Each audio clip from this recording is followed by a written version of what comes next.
our session 2. I would like to welcome all the presenter. We have Mr. Andika Purnama Agustins from Mercu Buana University. Good morning, Pak Andika. Yeah. And then we have Bu Stefani Amelia Chandra from Universitas Katolik Indonesia, Atma Jaya.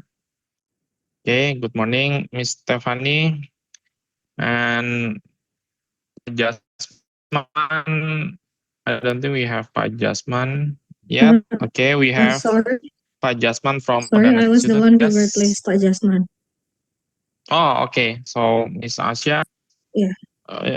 Are you representing I'm the one who was Pak presenting. Jasman? Or... I'm the one who's presenting. Oh, okay. Yeah. Okay, welcome Miss Asya from Perbanas Institute Jakarta. And welcome Miss Winnie Salman Aziza from IKP Perbanas Institute Jakarta, Magister Akuntansi, and Pak Muhammad from Universitas Bina Insani. Okay. So without further ado, let's start our discussions. Oke, ya silakan dilanjutkan Bu Stefani. Terima kasih. Oke. Baik, jadi judul penelitian saya pertama-tama terima kasih atas waktu dan kesempatan yang diberikan. Perkenalkan, nama saya Stefani Amelia Chandra dari Universitas Katolik Atma Jaya Jakarta. Jadi saya akan presentasikan hasil penelitian saya yang berjudul Determinan Kinerja Keuangan pada Perbankan di Indonesia dengan Variabel Moderasi Capital Adequacy Ratio. Jadi pendahuluan latar belakang penelitian saya ini didasari yang pertama ada tantangan pada industri perbankan di Indonesia. Jadi pandemi COVID-19 ini kita tahu mengganggu ekonomi global yang dimana mengakibatkan ketidakpastian pasar dan adanya fluktuasi suku bunga. Sehingga pemulihan ekonomi itu menjadi tidak seragam. Dan saya juga mengambil latar belakang karena adanya pengaruh struktur modal terhadap kinerja keuangan bank. Jadi saya melihat pentingnya pengelolaan struktur modal yang seimbang untuk institusi keuangan. Indikator kinerjanya itu saya mengambil return on asset dan analisisnya menggunakan variabel debt to asset ratio, debt to equity ratio, dan equity multiplier.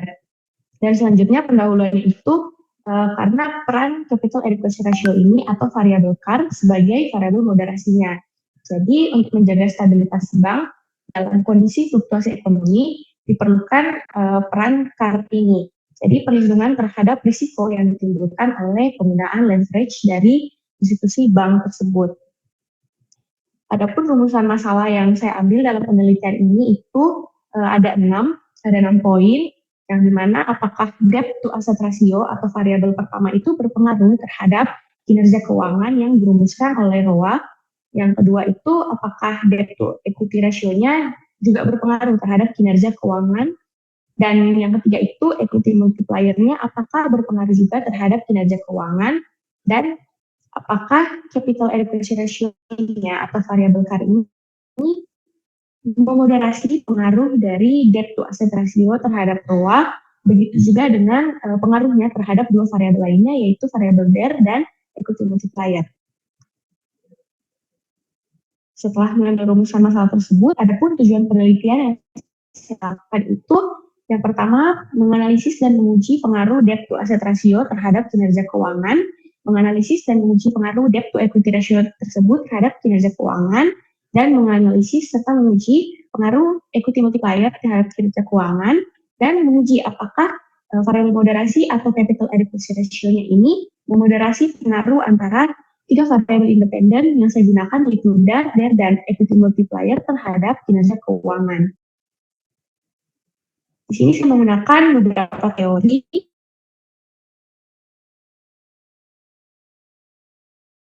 yang relevan atau pecking theory. Jadi menurut pada tahun 1984 itu menyatakan bahwa perusahaan lebih memilih menggunakan sumber pendanaan internal terlebih dahulu baru menggunakan utang dan akan menerbitkan saham jika kedua sumber tersebut sudah tidak mencukupi. Jadi aplikasi dalam perbankan itu bank cenderung menghindari utang dan penerbitan saham baru karena risikonya itu lebih tinggi, biayanya pun lebih tinggi. Sementara untuk variable DAR, dan equity multiplier ini digunakan untuk mengukur ketergantungan bank terhadap utang dan keseimbangan antara utang dan ekuitas. Order ini digunakan untuk menjelaskan bagaimana bank ini mengelola struktur modal mereka dengan memprioritaskan pendanaan utang, pendanaan internal dan utang untuk meminimalkan risiko kebangkrutan mereka, serta bagaimana memaksimalkan stabilitas keuangan dan kinerja keuangannya yang dilihat oleh ROA. Berikutnya teori pertukaran atau trade-off theory. Jadi teori ini menyatakan bahwa perusahaan itu mencari tingkat utang yang paling optimal dengan menyeimbangkan manfaat penghematan pajak dan biaya risiko kebangkrutannya.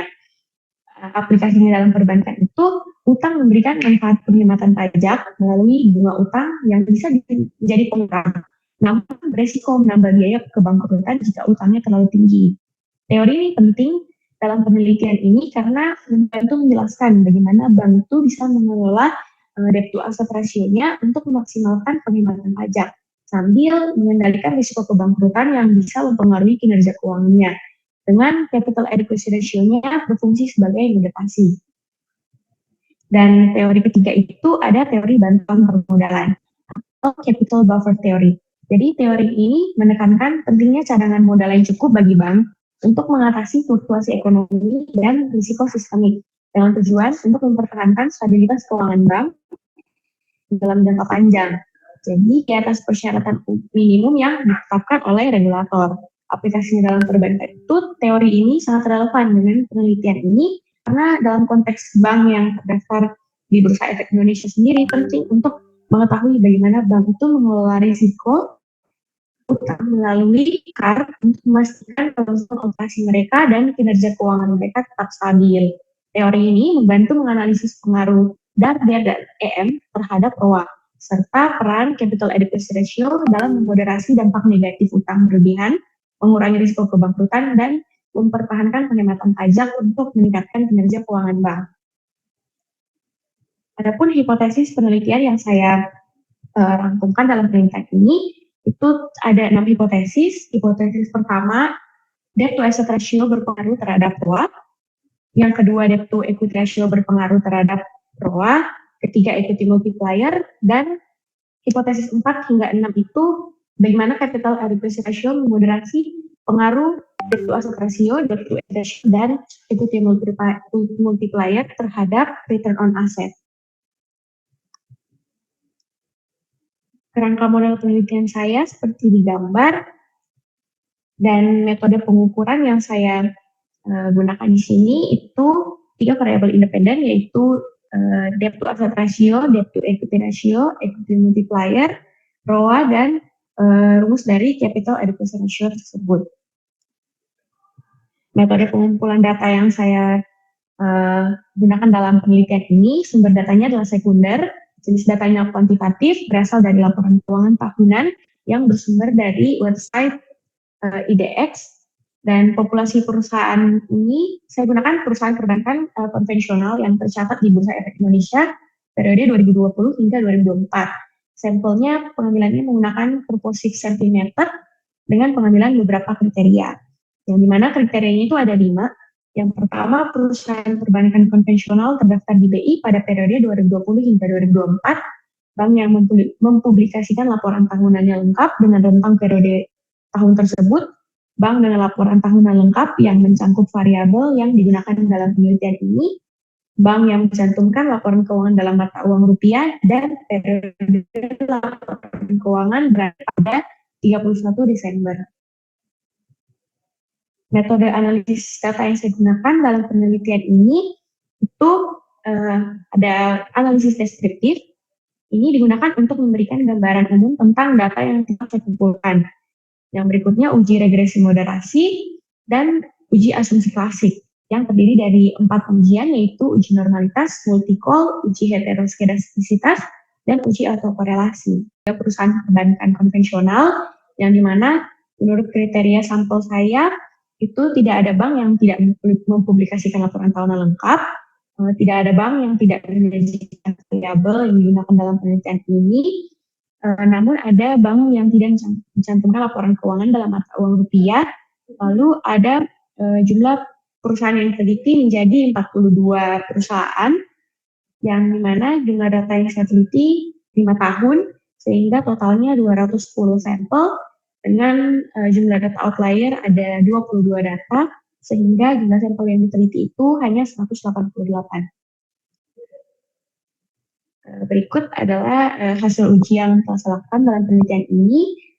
Analisis deskriptif menunjukkan bahwa variabel independen debt to asset ratio memiliki rata-rata 76,54%, menunjukkan ketergantungan bank terhadap utang yang tinggi dengan variasinya yang cukup besar karena standar deviasinya 15,62. Kemudian variabel independen DER rata-ratanya 4,97, menunjukkan proporsi utang terhadap likuiditas yang relatif tinggi dan variasinya cukup besar, standar deviasinya 2,91, dan equity multiplier rata-ratanya 6,06, menunjukkan tingkat leverage-nya cukup tinggi dengan variasi 3,05, dan statistik deskriptif variabel dependen dan moderasinya.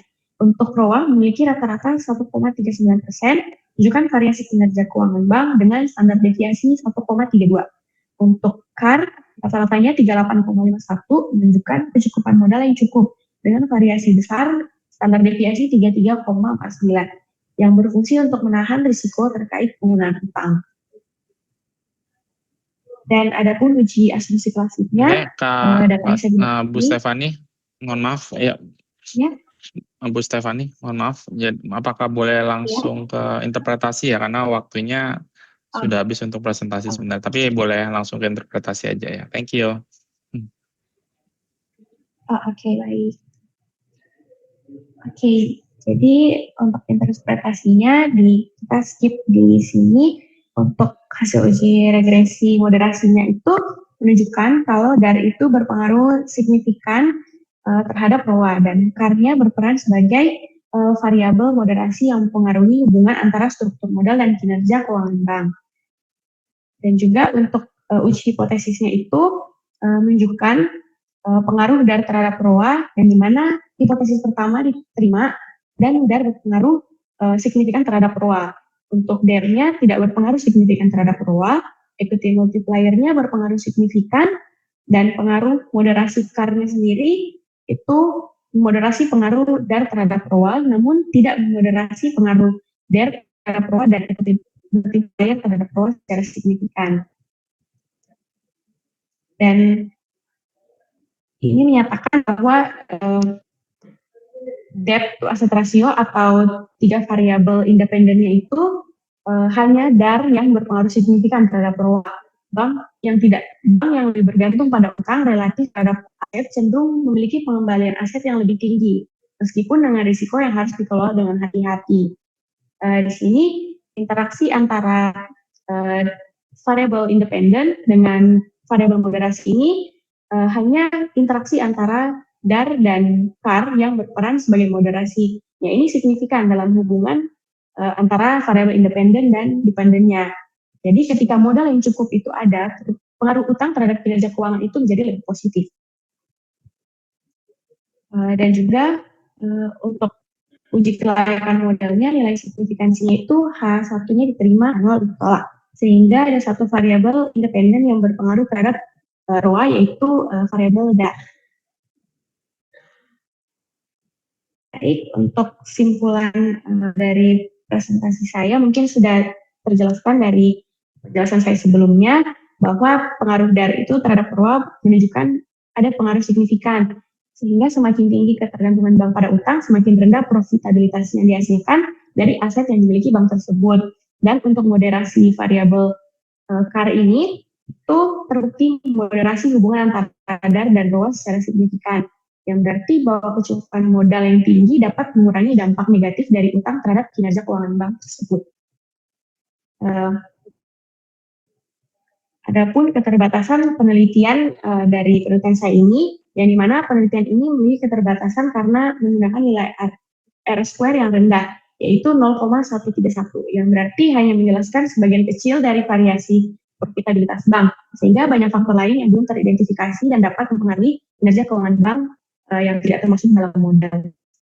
Sehingga itu penelitian ini juga terbatas pada periode 2020 hingga 2024. dan perusahaan perbankan konvensionalnya hanya yang terdaftar di BI, sehingga hasilnya mungkin tidak dapat digeneralisasi ke periode waktu yang berbeda atau jenis bank lain. Mungkin sekian dari pemaparan penelitian saya. Terima kasih. Oke, thank you Bu Stefani atas presentasinya. Mungkin saya lempar ke floor dulu untuk Bapak Ibu yang lain, apakah ada mungkin input ataupun pertanyaan untuk Bu Stefani?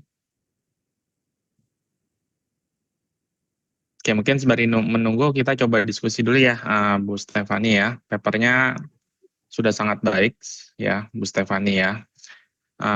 Jadi pertama Bu Stefani menggunakan 3 teori ya, grand teori, ada packing order, trade off, dan juga ada capital buffer ya, di mana ini memberikan fondasi yang kuat ya grand teorinya, terutama terkait dengan struktur modal perbankan, dan juga dari tentang waktunya cukup panjang, dari 2020-2024 bisa mengcapture dinamika industri perbankan dari masa pandemi hingga recovery yang sekarang masih kita jalani ya. Jadi sangat relevan untuk melihat ketahanan dari equity bank atau modal bank ini. Dan juga ada penggunaan moderated regression analysis, ini juga sangat baik, memberikan suatu research model yang lebih kompleks ya. Oke. Mungkin ada beberapa input dari saya ya Kak Bu Stefani ya. Jadi terutama dalam penggunaan DER ya, debt to equity ratio, di mana hasilnya ternyata tidak berpengaruh signifikan ya. Betul ya Bu Stefani ya? Iya, betul Pak. Betul ya. Nah mungkin ini wajar ya, karena mungkin bagi pihak bank dan pihak ketiga itu kan memang dicatat sebagai utang ya. Tapi sekaligus utang yang cukup besar ini ternyata juga sebagai kayak bahan baku utama untuk menghasilkan laba ya.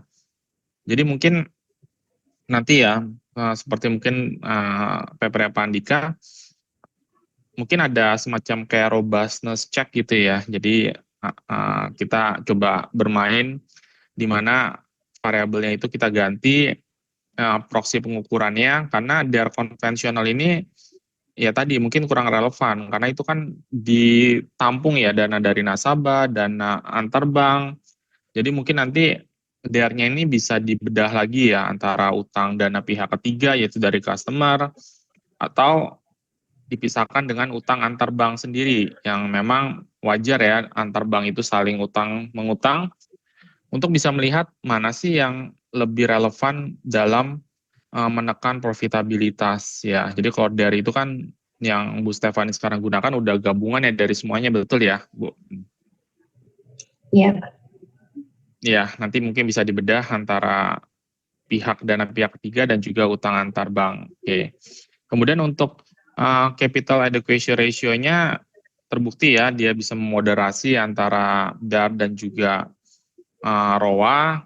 Nanti mungkin bisa lebih ditekankan lagi ya, apakah capital adequacy ratio ini bertindak sebagai quasi moderator atau pure moderator juga ya. Mungkin nanti bisa memberikan memperkaya argumen dari Bu Stefani ya.